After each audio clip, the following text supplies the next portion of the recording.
नमस्कार दोस्तों। हिंदी व्याकरण का आज यह दूसरा वीडियो है जिसमें हम लोग वर्ण विचार को देखेंगे। तो चलिए शुरू करते हैं। वर्ण विचार क्या है? बोलते समय हम जिन ध्वनियों का उच्चारण करते हैं वही ध्वनियाँ वर्ण या अक्षर कहलाती है। वर्ण भाषा की सबसे छोटी इकाई है। इस प्रकार वर्ण उस ध्वनि को कहते हैं जिसके और टुकड़े नहीं किए जा सकते। लिखित भाषा में प्रयुक्त किए जाने वर्ण प्रत्येक भाषा में अलग अलग होते हैं। हिंदी भाषा में इन वर्णों की कुल संख्या 44 है। अब देखते हैं वर्णमाला।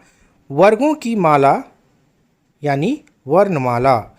वर्गों के व्यवस्थित रूप को वर्णमाला कहते हैं।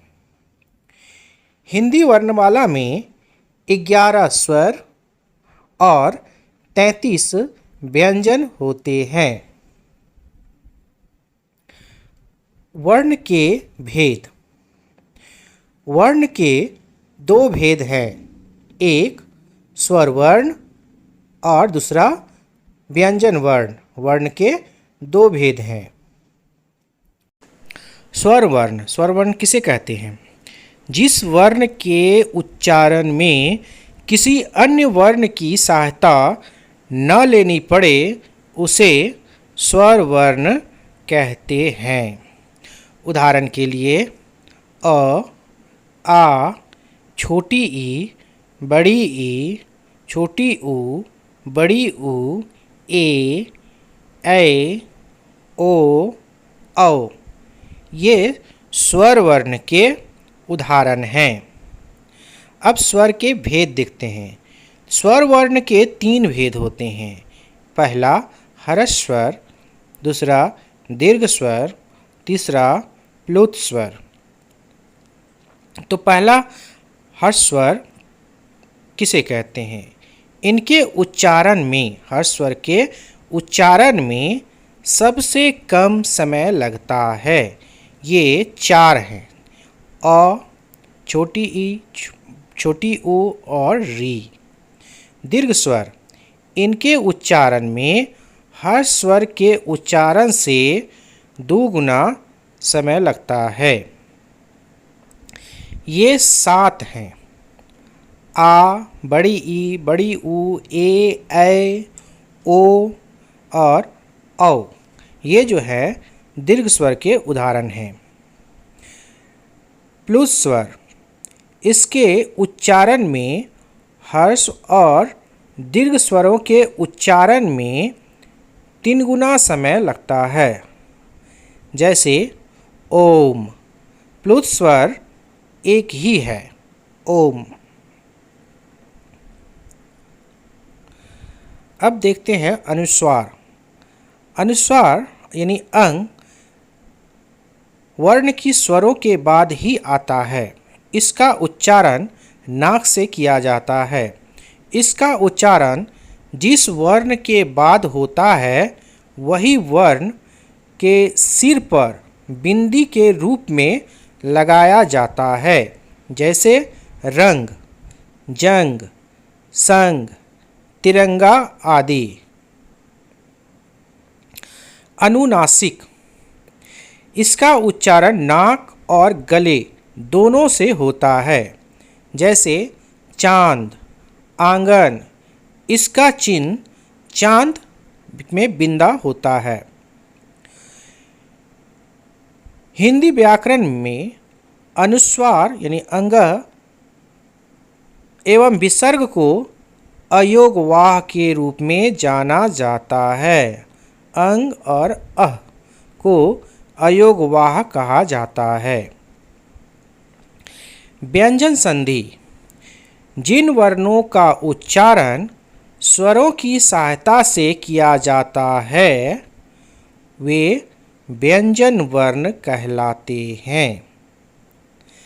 जैसे इसका उदाहरण है कवर्ग यानी क ख ग घ ङ, चवर्ग, टवर्ग, तवर्ग, पवर्ग, अंतस्य और उष्म ये व्यंजन वर्ण के उदाहरण हैं। क, ख, ग, घ ये टवर्ग वर्ग कहलाते हैं। च, छ, ज, झ या ये चवर्ग है। ट, ठ, ड, ढ, मूर्धन्य, ढ और ढ ये टवर्ग हैं। त, थ तवर्ग है। प, फ, ब पवर्ग है। य, र, ल, व अंतस्य, तालब स, दंस, मूर्धन स और ह ये जो है उसमें है। व्यंजन वर्ण के भेद। व्यंजन वर्ण के 3 भेद हैं। स्पर्श व्यंजन जिसकी संख्या 25 है, अंतस्य व्यंजन जिसकी संख्या 4 है, उष्म व्यंजन जिसकी संख्या भी 4 है। अब चलिए स्पर्श व्यंजन को देखते हैं। स्पर्श यानी छूना। जिन व्यंजनों का उच्चारण करते समय फेफड़ों से निकलने वाली वायु कंठ, तालु, मूर्धा, दांत या होठों को स्पर्श करती है उन्हें व्यंजन वर्ण कहते हैं। क से लेकर म तक 25 स्पर्श व्यंजन हैं। क वर्ग का उच्चारण स्थल कंठ से, तवर्ग का उच्चारण स्थल दांत से होता है। अंतस्य व्यंजन, अंतः यानी मध्य या बीच, स्थ मतलब स्थित। इन व्यंजनों का उच्चारण स्वर एवं व्यंजन के मध्य का होता है। उच्चारण के समय जिह्वा मुख से किसी भाग को स्पर्श नहीं करती। ये 4 हैं। ये 4 कौन कौन से हैं? अंतस्य व्यंजन य, र, ल और व ये जो है अंतस्य वर्ण व्यंजन हैं। उष्म व्यंजन, उष्म मीन्स गर्म। इन व्यंजनों के उच्चारण के समय वायु मुख से रगड़ खाकर ऊष्मा पैदा करती है। यानी उच्चारण के समय मुख से गर्म हवा निकलती है। ये उष्म 4 हैं। तालब स, मूर्धन स, दंस और ह। स्वरों की मात्राएं। प्रत्येक स्वरों के लिए निर्धारित चिन्ह मात्राएं कहलाती है। अ स्वर के अतिरिक्त सभी स्वरों के मात्रा चिन्ह होता है। स्वरों के चिन्ह मात्रा के रूप में व्यंजन वर्ण से जुड़ते हैं।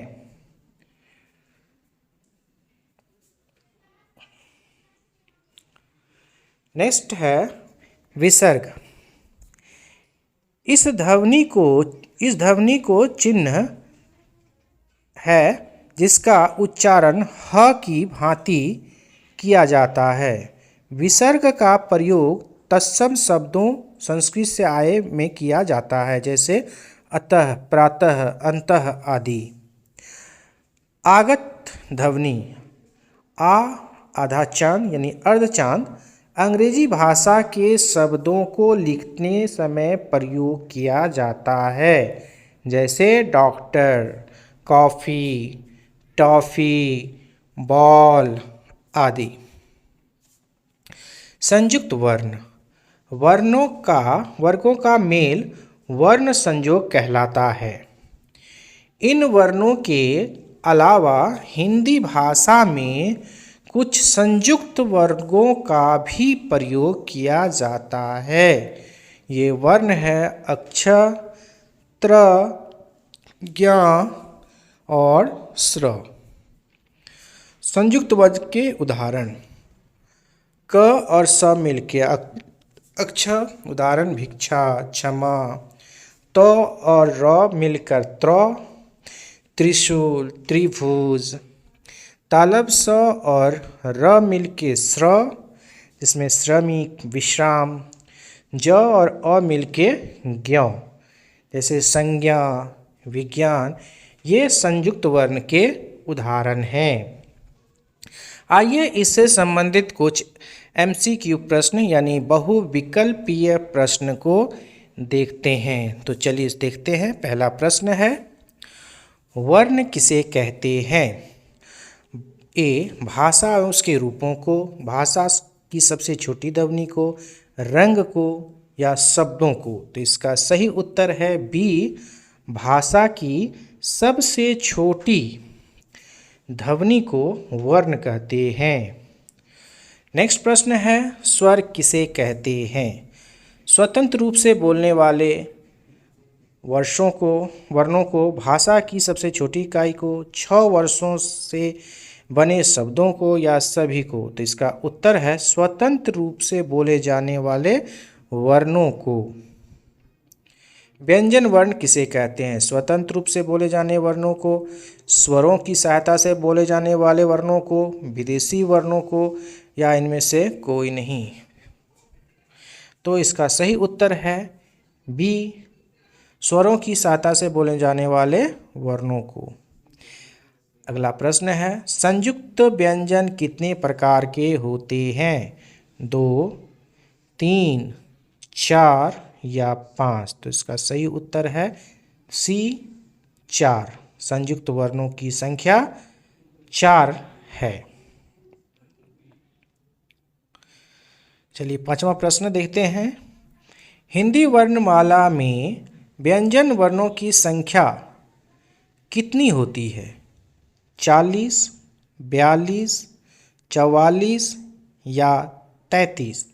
तो हिंदी वर्णमाला में व्यंजनों की संख्या 33 होती है। आंसर हो गया डी। नेक्स्ट प्रश्न है, हिंदी वर्णमाला में स्वरों की संख्या कितनी होती है? ए 9, बी 10, सी 11, डी 13। तो इसका सही उत्तर है डी 13। हिंदी वर्णमाला में स्वरों की संख्या 13 होती है। आइए देखते हैं अगला प्रश्न, य, र, ल, व कौन सा व्यंजन कहलाते हैं? ऊष्म, अंतस्थ, अनुस्वार या अनुनासिक। तो इसका सही उत्तर है बी, अंतस्थ व्यंजन। य, र, ल, व ये व्यंजन जो हैं वो अंतस्थ व्यंजन कहलाते हैं, जिसकी संख्या 4 है।